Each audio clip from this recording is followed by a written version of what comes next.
Good morning. Welcome again to Morning Devotions, and thank you for our time together. I want to talk to you a little bit about marriage and divorce today. Now, don't backslide. I don't want to condemn anybody, and I don't want to put anybody down. I come from a family of divorce and remarriage. Our family, my parents divorced when I was 3 years old.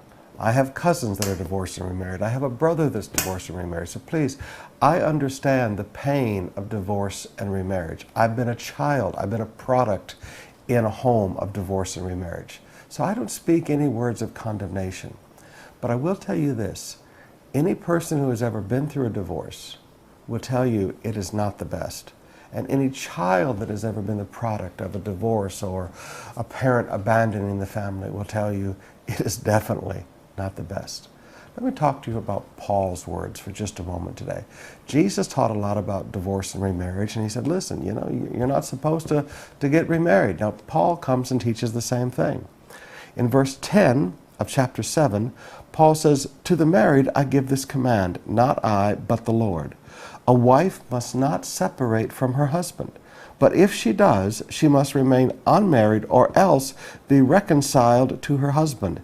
And a husband must not divorce his wife.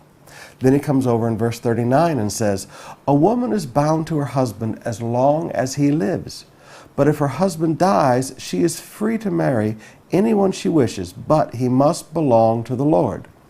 Now, brothers and sisters, I know that in this world today where everybody has become rather selfish and wants to be happy, they say that, you know what, I have a right to be happy and this person doesn't make me happy, so I'm going to find somebody who will make me happy.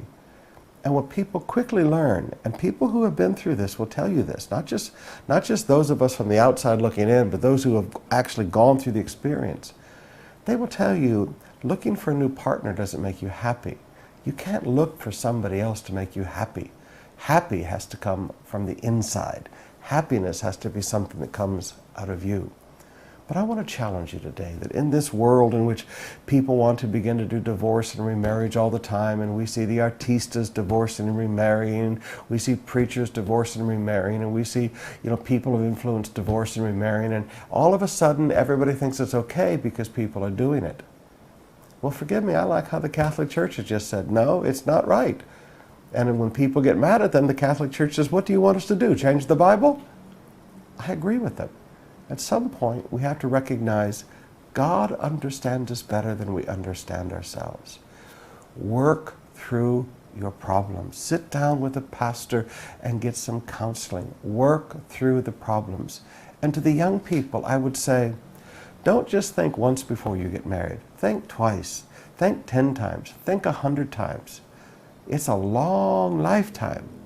Make sure that the person you marry is somebody that you want to stay married to for a long time. You're not just getting married because you want to have sex. And you're not just getting married because, well, it's about that time and we're of the age that we should do that and our parents and our friends are all pressuring us.